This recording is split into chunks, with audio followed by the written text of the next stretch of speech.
We recognise the Kaurna people as the custodians of the lands and waters of the Adelaide region and pay our respects to elders past and present. We acknowledge and respect the Kaurna people's cultural, spiritual, physical and emotional connection with their land, waters and community, and we extend that respect to all Aboriginal and First Nations people. Oscast.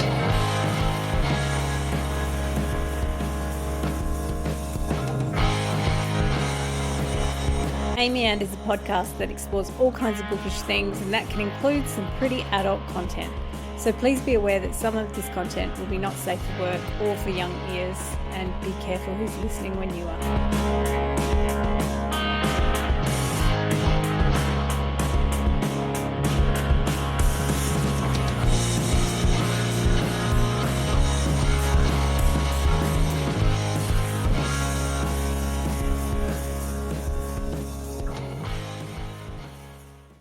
Welcome back to Amy And. I'm Amy Matthews. It's kind of the end of winter. I'm feeling it, even though it's a nice sunny day. I've got my tea today and I'm feeling a bit limp, so I'm glad I've got three of the chattiest people I know here with me. So I'd like to welcome Justina Ashman. Hi. And Millie Heffernan. That's me. And then we have an extra special guestie who's actually, I have a long history on podcasts with. We have Kathleen Stanley, who was my co-host on Love on Campus and who is a PhD student studying Christmas romance and hope and community and all kinds of lovely things. So welcome, Kathleen. Hello, thanks for having me. And this month is Academic Month, where we're talking about being academics and writers. So I think I've talked a bit last week about how we ran an academic symposium last year, and then we've produced a special issue of Text Journal, which is out this month. And so I thought we'd talk to all three of you are part of that process of the symposium and the journal, so we can talk about that. And then all of us are in a romance research hub at Flinders University together, and we can talk a little bit about how that works and what we do. So I thought it's just kind of like a behind the scenes chat about being academics. A casual chat. Casual about being chat. Academics. Sounds fun. Yeah. Well, let's start with the symposium. Yeah. And tell people what that was. So it's 1 year ago this month. Oh, wow. It feels like longer than that, actually. I was going to say not long, but it feels like way longer than that. And that was held at RWA, which is Romance Writers of Australia, for anyone who doesn't know. That was held at their annual conference, and it was here in Adelaide, which was really nice. None of us had to travel too far. And It's much cheaper. And it's cheaper. And we held an academic symposium. And that was interesting as well, because it's an academic symposium that is attached to an industry event, which I found really great, actually, because you're in the same... a lot of us also attended both. We attended the Romance Writers of Australia conference as well as the academic day on the Friday when which we ran. But you're sort of in amongst the very thing that you're studying and writing about, and it has that community vibe of like everyone is either one of or a combination of a romance reader, writer, researcher. Yeah, it was just a really great vibe.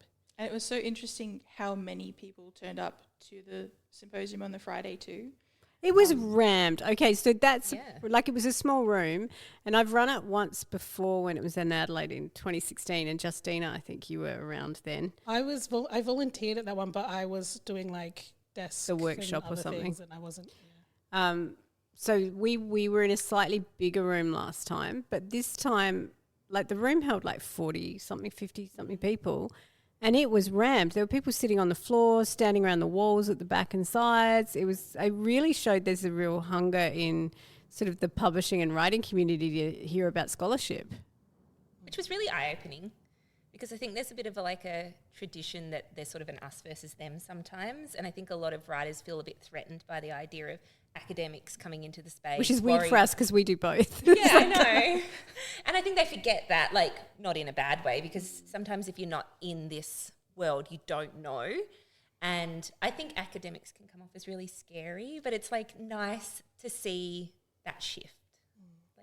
I also loved seeing and hearing research from other people doing romance research, because we're really lucky with Amy at Flinders in that we have a cohort now. I think this is very different to when you started your PhD. I was you were the only one. Yeah.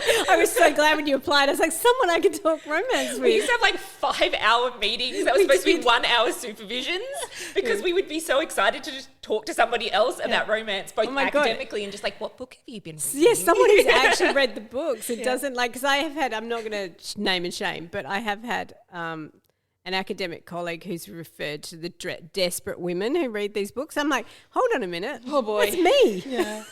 But I loved seeing It's the all other of us research. secretly. Yeah. The other research being done in this area, other institutions, and just getting a chance to talk to, hear what else is happening.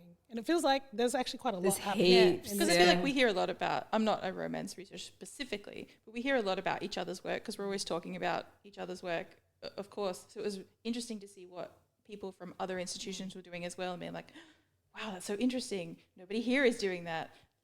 Let's hear about it. Because there was a lot of really, I think it's very easy to get into a niche with romance because there's so much to explore. So to see other people's niches, like there was the one on arranged marriage romances, which was so interesting. It was great. It was really fascinating. And that's an interesting point there too, Millie, about you not being squarely in the space, is I think often, and I don't know if it's gendered or whether it's about commercial fiction and elitism, but there's a sense that if you investigating romance or into romance, that you're not into anything else, that you're like ghettoized off. But actually, if you scratch the surface and look at popular romance academics, they're often doing heaps of other things. Do you know, like they're doing other kinds of fictions, other kinds of theory, and actually people who are into popular fictions are usually into a huge range of fiction. It's almost like you can have multiple No. Stop it. And you can be multifaceted. No, pick a lane. It's true. I was the opposite. I came in different genre fiction and like fantasy and urban fantasy, and just by listening to everyone talking about romance, got really interested in romance. And so now I read more romance than I ever used to at all. And I enjoy it. You can enjoy it all. You can have it all. You can have it all. The thing I find is I go to like a symposium or I talk to you guys. Like I've had so many supervision meetings this week, and all that happens is I get off a meeting and I'm on my Kindle and I've bought 50 books. And I went to that symposium and I was just like, I want to know everything about all these things. Like I feel like after seeing Jodi McAlister and Amy Burge, I want to go read all the bonkbusters. Oh my God. So many. Goldfish stuff. What? Sorry for those who don't know what that means. That is in the tech special issue, that the paper that Jodi delivered, the article based on that paper is in the special issue. So, but that's why I think stuff like this symposium is so great, and the text special issue that's coming out of it, because I don't have time to read 20 bonkbusters, and I don't have time to read every arranged marriage romance book ever written. So to be able to listen to and then read about experts in that niche talking about it means I can still kind of get that experience, even though I don't have the time to read every book that exists. Yeah. Especially in romance. I mean, because romance is insane. The amount of books that come out a month, especially a day almost. Not just trad published, but self-published. You add both together and you've just got an insane amount of books that are coming out. Nobody can read it all.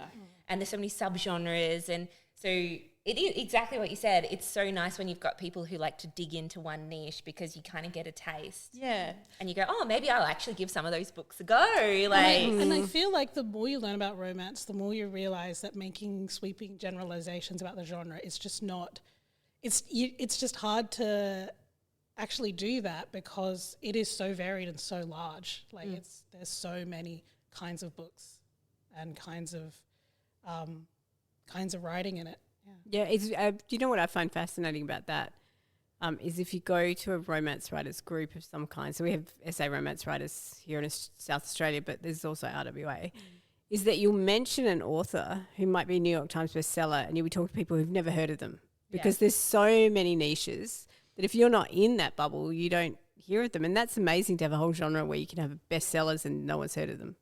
That's for me, because like I do Christmas romance. So many people don't know the writers, but then people go, Hallmark.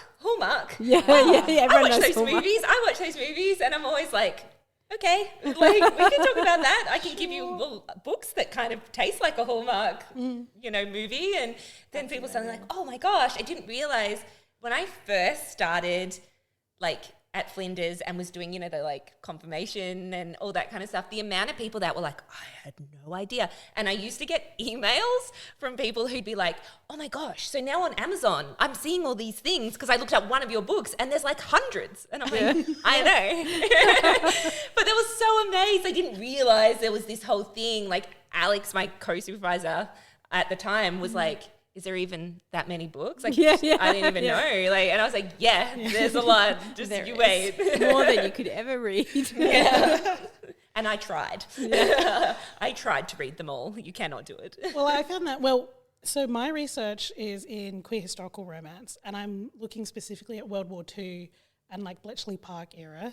And I remember when I actually started this research in my honours year when Amy was also my supervisor. And at that time, there was almost nothing, like no fiction about Bletchley Park that wasn't like a spy novel. Yeah. And even then there was only a very few. Whereas now looking at the space, there's so many more. And there's a lot of those, I feel like we've talked about the like odd ways that people categorize books, but those historicals that are like women's fiction historicals. Yeah. We can all picture the covers, I think. Yes, this is the thing. I'd never have to, if I, publish my book, I never have to wonder what the cover will look like. Like a woman in a blue or coat and a red and hat. she's facing away from the camera, looking down she's some holding street. a suitcase. There's cobblestones. Yeah, maybe some gold leaf on the lettering. Yeah. Anyway, maybe a plane in the sky, just so that you know it's World War II. Oh, right. And she's got pin curls and like red lips. I was going to say red lipstick. Red lipstick. But there's so many of them now, and I was like, oh my gosh, am I going to have to read all of these? I should have done this PhD back in 2015. I would have had nothing, and I could have just been ahead of the curve. The good thing about romance, though, is that even if you do have to go back and read, it's not like a chore. Yeah. It's kind of a little bit like of a secret. Like, oh, well, at least I'm reading a romance all day long. Like, true. I mean, reading those.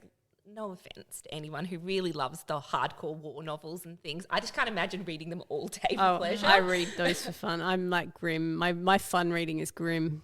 I think like that. But I think it's because my career is like the fun, like the light stuff often. Yeah. And then when I did my PhD and my career stuff was grim, I read romance for fun. So I've just flipped it. Yeah, that's so funny to think of.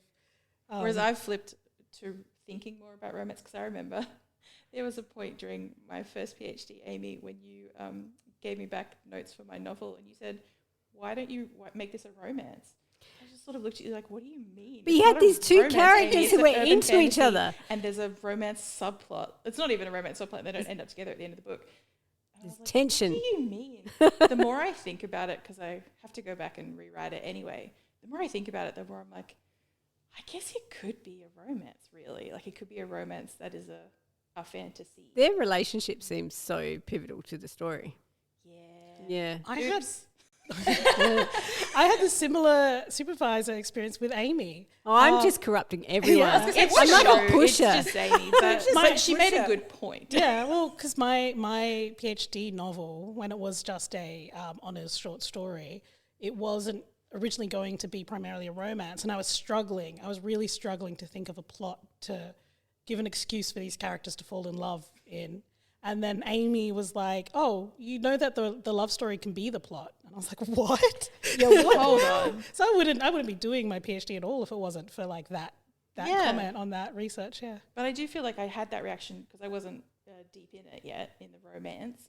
I did have that reaction of like, I'm not going to write a romance. This book is going to be a fantasy book. It's not a romance book. But now I'm like, this would be a good romance book. It would be such a good romance book. I can think of scenes right now. Fantasy as well. Yeah. And like you've even got all the scenes there, like the big dramatic scenes where if you just added that in, it just takes it to the next level. And it's like practically the steps of romance, right? Now that I think about it. So you've even got to make you. Every book now that I've planned, I'm like, well, this is a romance with a fantasy. The thing is, romance is always mixed with another genre of some kind. Yeah, agreed. I feel like sometimes people can think of romance as being really formulaic and in some ways potentially narratively limiting. But I actually think it is something that can really expand, like your creative writing can really expand the way that you think of stories and character. I think what helps is it forces your character to change. Yeah. So you really, because, you know, you can have other kinds of plots where they don't really change. They just do a bunch of stuff. They run around and save people. And that's what I found is that once I was writing the two main characters together and developing in the book, that was when my main character started to change, whereas she'd been so static throughout the book before that. Dang it.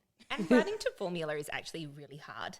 I think a lot of people think, writing to formula, you've got the steps. That's easy. I know, that's so annoying because try it. Give it a go. Just try. And try it and try to make it interesting. Yeah. And not feel formulated. Yeah. I'm like, that is such a challenge and it's such a skill and it's like so underrated how when you actually have to conform to certain expectations, you know where it has to go. So you've really got to push your characters, you push your plot, you push everything to go to these places, and people just take that for granted, I think, about what kind of skill that takes. And I think that's a good point, that it is about like meeting expectations of genre, which every genre has. So including essays, doing an academic essay. Yeah, absolutely. So that in some ways it is formulaic. In other ways, that is the promise of the genre when you tell someone it's a romance novel that they're picking up. It's so weird because literary fiction is formulaic. Yeah. And I think it's a bit of a lazy academic assumption that formula is bad. Yeah. I'm like, whenever... What about a sonnet? If we were talking about sonnets, they're not bad. Or iambic pentameter or... Any kind of poetry, really, that isn't freeform. But whenever you do, you go into these academic circles and there's people who are very open-minded and then there are people who run in an old crowd and they go, oh, but it's formula. Oh, it's this. Oh, it's that. And it's like... That is such a, to me, that's lazy academic take. Definitely. That is talking about something you don't know about and then acting like formula is a bad thing, as if formula doesn't run a lot of what we do, and as if the human brain itself doesn't rely on patterns. Yeah. It's like that's how you are structured. That's how you're meant to be. And we clearly enjoy it, right? Because you just have to look at how popular romance is. And all you have to do is look at the articles in our special issue to see that romance is not... Well done, Millie. Brought it back to point. Thank you. That there is so much to say about romance, and there are so many different things to say about romance. In the sense, like, no two of our articles are about the same thing, really. 100%. And also, we have a few articles that are kind of looking at how the genre is like changing and expanding, and so it's also not a static genre, which I don't think any genre really is particularly static, because we define it by vibe, really. You try and define a genre and you can't. It's very difficult. We do it by vibe a little bit, and the vibe's always going to change because it's going to depend on what the readers are reading and what they're buying. And what's going on in the world. What's happening in the world is always going to affect what's going on in your genres, because your genres are always reflecting the worries or the hopes of the current times. How do you do? So you do climate romance, and that's like your article text is. I'm doing that article. I'm only just challenging myself during my study leave to actually try and write a climate romance. But how do you were saying before, like when I'm doing romance, I go to the heavy stuff, and when I do the heavy stuff, I go to the romance. How does climate romance, like how does climate fit in there? Because it's kind of like... well, it's definitely, I mean, it's going to be my usual Amy Matthews kind of book, but then... I mean, part of it's making it visible, because like part of what we're saying is, I mean, Alex Cawthron always says you can't write about the future without mentioning climate change. So if you're writing futurism, but you can't write about the present without mentioning climate change, really. True. So I do believe that. I want to see how it intersects with contemporary life, I guess, and hope. Because the thing about we wrote in our article in the special issue about Sally Rooney's book. Now I'm not going to remember. Oh, Beautiful World. That one. Beautiful World, Where Are You? Yeah. Yep. It's where my brain is. Sorry, guys. We wrote about how her book is so much about people grappling with the existential crisis and sort of getting to a point where they still hook up and have kids. Because what else are you going to do? Like, you're a human being in the world. Are you just going to sit in a corner and be in despair for your entire life? See, now that that's the other thing about studying any kind of literary study, though, is that you start to recognize things when you're just watching stuff for fun. So that there is no brain off time anymore. The reproductive futurism trope is now something that I can't stop seeing, and not just in romance, not just in romance, in all sorts of stories where the end of the story will end with like a baby or a child or a pregnancy, or just something that has that element of reproductive futurism in it. Yeah. Well, yeah, I mean, one of the things the article was really about what happens when you bring romance into writing about the climate, because romance is, and this is what Kathleen's work is really about, is about all these elements of humanity that we see as positive, like care, community, comfort, being entangled with other humans, and also that happy ending and joy, like trying to find a way, like, you know, some people would say if you're writing about the climate, how can you end on a high point? And it's like, but also how are you going to imagine change in the future if you don't have a high, if you don't have joy? Like, joy must be in our future somewhere, surely. I refuse to believe it's not, even when you read the paper in the morning at the moment. And I refuse to believe that we're not going to also care for each other. Like, you look at people in the world, you can look at people in some of the worst conditions at the moment, in wars, in climate crisis, in all kinds of situations, and what's their number one concern is caring for the people they love. Yeah. And so I think love is always central to the human experience, except for psychopaths. But most of the human race is kind of striving to find love, take care of the people they love. And I think that is interesting to me in how we can write stories of love and romance that incorporate the climate crisis. And we know this, but Amy's not just talking about romantic love. No. We know that. Yeah. Specify Yeah. that for the audience. Yeah. Love for parents, friends, kids. Yeah, caring for yourself, your community. Your family, your community. Yeah, and country, right? Like, I think that's what's really interesting is, so there's this book I really loved by Daniel Sherrill called Warmth, and it's about coming of age in the age of climate. And the whole book is written to his imagined child, so it totally works for reproductive futurism. And about his kind of struggle, like, does he want to bring a kid into this world, and what does that mean? And he kind of talks about his grandmother living through Hurricane Sandy and her house, like her flat being threatened. And he actually got a grant to come out here to South Australia I think he worked with the James Coetzee Centre at the University of Adelaide, and he went and did Walking Country with Professor Stephen Mukey, where they go out into country with First Nations people and they walk country and they learn about country, and it's about responsibility too. Like, First Nations people will have a totem animal, they're responsible for that animal. So if you're, say it's the Murray magpie and you see a hurt Murray magpie, you're responsible for that. You stop, you care for the bird.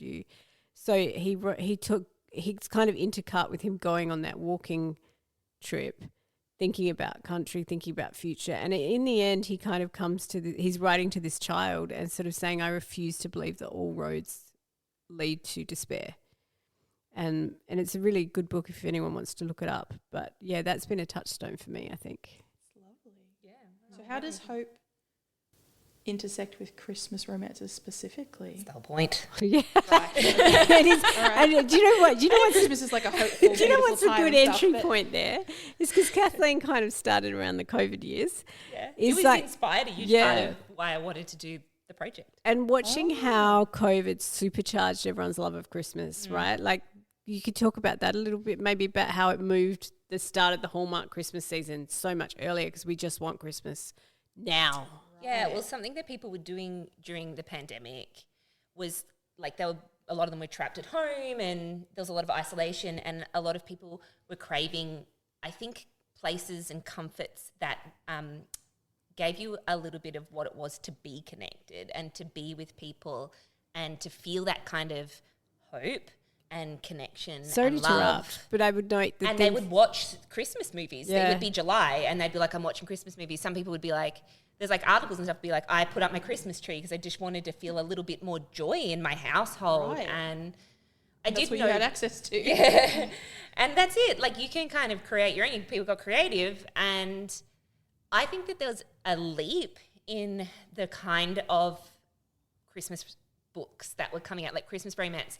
To me, there's always been a lot, but the type, it kind of goes from, I don't want to say this in a way that sounds negative because it's not, but they're sort of more like the category romances, the Mills and Boons and the Harlequins that were always sort of there, but you sort of started seeing it in like the more contemporary spaces where it hadn't been before, which also opens up to other types of celebrations around Christmas. and Yule, and which tomorrow is Yule.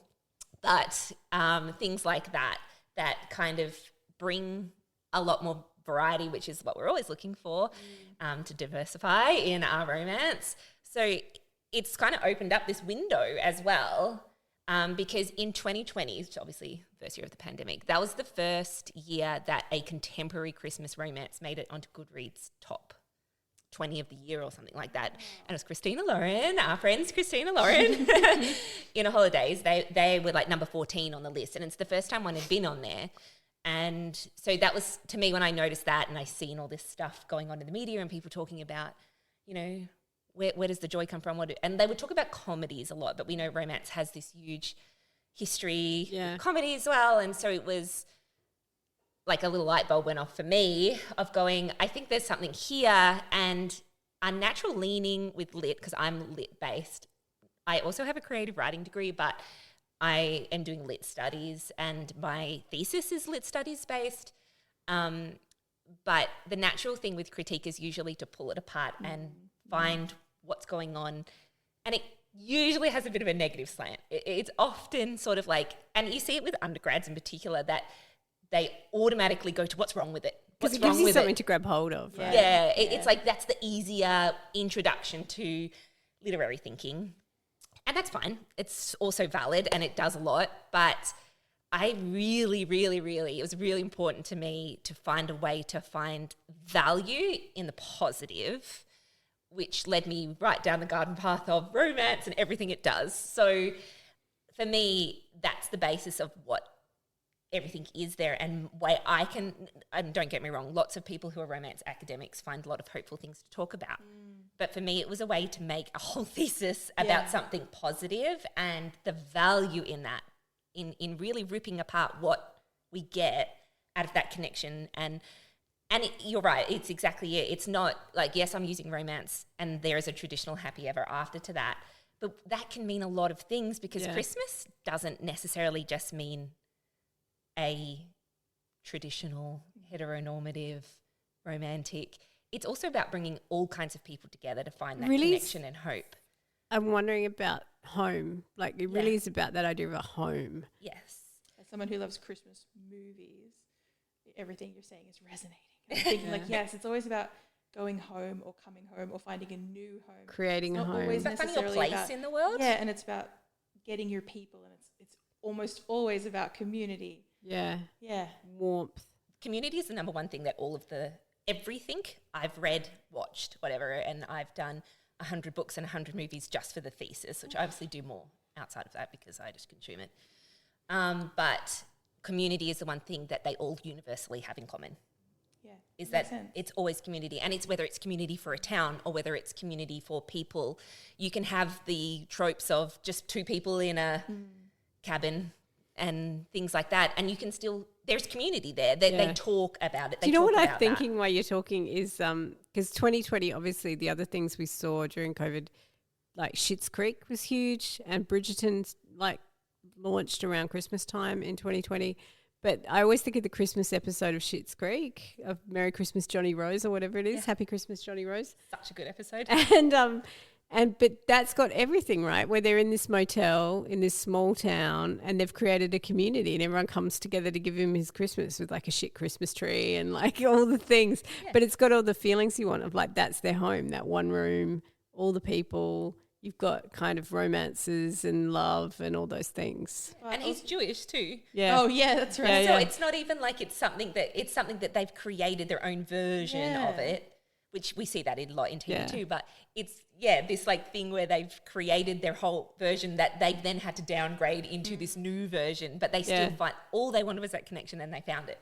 It's true, because when you talk about Christmas, obviously people are thinking the very traditional Christmas, but you're saying it's not just about that image of it. There's a lot of different kinds of Christmases that you can have. Yeah. And Christmas became a cultural metonym for home family, these moments where we come back and pay attention to home and family. Yeah. And I don't know, I think that your whole research is such a great example of what we're talking about when we're talking about romance academic research, because it is a genre, and something especially like Christmas romances, people are like, oh, that's light and fluffy, that's the oh, I don't think genre. But it's not. There's so much at work in it that, and there is a lot of value in pulling apart what that work is, and what it's actually giving us, and why people are drawn to it in a way that, like, sometimes I feel like, I mean, I wouldn't know. I'm only a baby academic, but sometimes I think we all are still. I mean, like, sometimes there's this idea that it's like, okay, this romance as a whole is not literary enough to warrant this kind of investigation, or like, and a specific, especially like this happy Hallmark movie type of romance. Like, oh no, that's just silly. There's nothing happening there, but there's always something happening. You can't tell me there's not stuff happening in Hot Frosty. There's a lot to talk about there. Oh, I could talk a lot about it. But that's an anxiety I have, to be honest, because it's not just romance, right? Like, you already come into a room, you know, and it's like, oh, you're a romance academic. Immediately, you're often put on the back foot.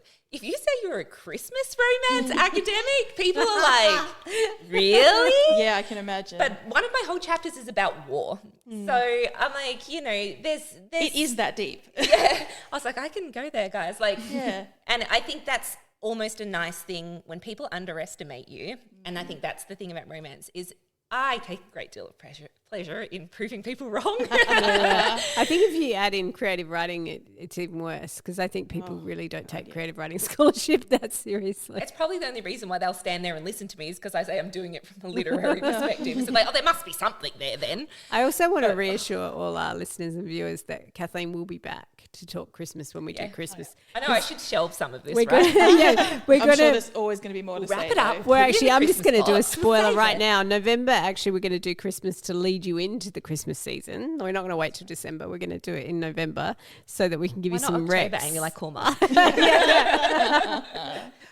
Another thing I was thinking, actually, as you were talking, is that, like you said, you know, academia, a lot of it is very negative because just people trend to that when you're critiquing things. But, and I've not read all of it, again, baby academic and even more baby romance academic. But the stuff that I've read, I feel like in romance academia does trend more to the positive. And I wonder if that's because maybe, you know, you do have to be more defensive because you're having to, already you're having to justify why you're talking about romance. But I do feel like there's less, if you're reading the right stuff. And I'm not talking about the people who get in there and they're like, romance is crap, blah, blah, blah. I'm talking about real romance scholars. I feel like so much of it is fake ones. Positive, like positive, and here's what romance is doing and why that's good, or here's what, you know, these genres mean and why that's cool. So much of it is more positive, whereas in the greater academic sphere, so much of it is negative critique. And that's a fairly still new concept, even in the romance academic. And romance academics is baby compared to a lot of academics. It's been there for a while now. We're probably talking 40, 50 years, but in the grand scheme of literary critique, that's actually still fairly baby. But it didn't start positive. I'm like, you read some of the original critiques, and like that has its place, and there is some relevance and things there too. But a lot of it didn't start where it is now. Yeah. It is still a fairly modern concept. And I think Pamela Regis is one of those really turning points where people stopped trying to find all the reasons why, like, say, take from a heteronormative perspective. It was so bad because it was just making women feel like they should get married and they should be going into the, you know. The Germaine Greer School of Criticism. And it's very easy to fall into some of those critiques. But then when Pamela Regis went, oh, let's actually look at romance as something that could be literarily studied from a more formulaic, and let's pull that apart and what that's doing. It almost gave everyone permission to look at it a different way. And now you have all these amazing scholars who have finally been able to say, oh my gosh, I want to talk about this. This is something I'm passionate about. And passion leads to positivity a lot of the time. Don't you think too, though, it's a body of work thing, right? Like if you've got 100 years of writing on Emily Bronte, there's a lot of positive stuff written first. Like there's a lot of analysis of or Austen or like someone who's been around a long time. And then the critiques came as we start to get to post-colonialism, critical race, like like other readings of things. Whereas with romance, it's almost like you have to say, hold on, we've got to actually define what it is first. What are the formal features of it? What does it look like? What's it doing before you can jump the gun and get to And the other everything thing else? that I found that I always want to cut this bit from anything I write is the obligatory like defense of why you're even doing romance research. I think at we all. can cut it now. Yeah. I really feel like I we really should feel stop like that, doing but it. I'm like, is that just because I talk to so many other romance Yeah. scholars all the time, and we're sick of writing the same paragraph with the same statistics about how of a huge impactful genre it is? But you can literally walk into so many rooms where people are still so shocked by that. Yeah. They're just like taken aback. And we take it for granted now because we've been saying it for so long. But you do. You just walk into rooms and people are still like, oh. But why would you study that? Like, Oh. and it's like, what do you mean why?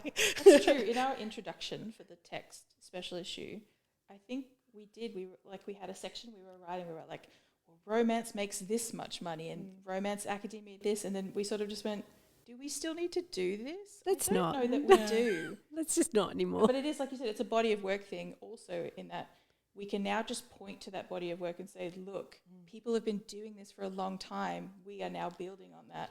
We're not going to justify ourselves anymore. And I think also you don't necessarily have to pick a position, right? You can just go, look at this thing that's happening, what's happening here. Because one thing I've been thinking about, which is not an issue, but it should be, is the move of point of view. You know, for like decades, the point of view in romance, except in like chick lit like Bridget Jones, has been third person. And the thinking was often that third person is a more invisible form that allows projection. But since the rise of fan fiction, the dominant form is first person because of self-insert, and it's a familiar voice. But first person is a fairly new thing to mainstream romance. And it's like you've had this major formal shift that we're not really writing about yet. So I think there's heaps where you can make an observation, but it doesn't necessarily have a value judgment at all, whether it's good or bad or critical or not critical. Just a statement of fact. Yeah, look at this thing. Discuss. And I wonder how much of that analysis of which point of view is the one that you can self-impose your experience on is that no matter what point of view someone's writing a romance in, people are going to have that analysis of it. Like, you know, like maybe that's not what it's doing at all. Maybe maybe this is a bias from the fact that it's romance novels. They're like, oh, therefore third person you can project on. No, actually it's first person that you project on. That's true. And actually maybe everyone's different. And You said the body of work thing, and we have to define what it is first, etc., etc. But I do think that romance suffers from having to defend itself on all fronts. Yeah. At the same time that other genres haven't had to do. And so you are having to talk about race and about gender and romance at the same time as you are trying to define what romance is. But I feel like something that you were saying, and it leads back to like the text introduction, where it's like we didn't want to do that kind of defensive position that you default into with romance, because it's like, you know what, we're sick of that. We're over that. We're not going to apologise for being here. We're not going to explain ourselves. This is what we're doing. If you're interested, have a read. There's a lot of really intelligent things being said in this special edition. Yep. And if you're interested in intelligent things, have a read. And like, you shouldn't have to explain that. Like, it is. But we do. We fall back into the habit of it because so many people just seem to demand it. I do think that is an academic thing as well, just at a base level, is that you're always having, or maybe that's just because we all do popular like genre, I guess, maybe because my PhD was linked to genre as well. So maybe that is just because I felt I had to justify why I was talking about it. But I do think it's a little bit of an academic thing as well. You have to be like, well, here's why I think what I have to say is important. Yeah, I do think that is an academic thing, that rationale. Give us your rationale for why you're doing this. Yeah. And it's funny, sometimes you just say, because I want to. Yeah, exactly. Why not? I like it, right? Other people will think it's interesting. And we've said that romance is a very like young field of scholarship, and it's a baby field of scholarship, and in some ways we are the reproductive futurism baby. We are. Academia. She did it. She brought it back around. Wow. That was very We're in impressive. there. Doing my job for me. I appreciate it. Anyway, we are actually out of time, so well done, Justina. Yeah, well done. What a note to end it on. We will definitely be having Kathleen Stanley back to talk to us about Christmas romance and other things, because you're actually an expert on very many things. And thanks for joining us today, Justina and Millie. Thank you. And for having us. thank you, Kathleen. Thank you so much. It's been a pleasure. And if you'd like to check out our special issue, it's with Text, which is the Journal of Writing and Writing Courses. And it is called, I'm trying to remember what I called it, Trope Actually and Degrees of Love, something like that. You can look it for it. It's the romance special issue. We can link it in. Yeah, we'll link it in the our notes. socials when it happens. Isn't it romantic? No, I changed it. Oh no! I changed it. I and went we rogue. Oh my god! I didn't know. Okay. And we should respruik the Book of the Month book. For book Oh, club. and thank you. So, I'm really sorry, guys. That's all This is what happens when I'm on study leave. I'm like giving up. Our book of the month is Jodi McAlister's An Academic Affair. We have an interview with Jodi next week, if you'd like to listen, which was really interesting. So Jodi is an academic at Deakin University. She studies popular fictions, romance and women's fiction, and she is a rom-com author. The book is just like all the tropes. It's amazing. It's doing so many tropes. Rivals to lovers. Yeah. And it also has a sort of fake marriage. It's doing all kinds of things. Marriage, forced proximity. Wine. If you like wine, there's a lot of wine there. I'm in. So if you'd like to grab the book, An Academic Affair, and read along, we'll be having book club in a couple of weeks and we will talk about it with you. So thanks for joining us and we'll see you next time. Bye.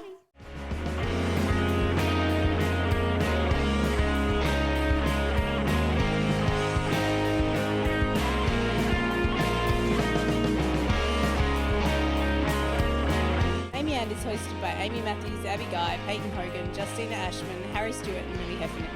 This podcast is recorded on Gardenland with music by Anthony Wigmore and Mass Mysterio. Our logos and branding are designed by Abby Guy. This episode was edited by Millie Heffernan.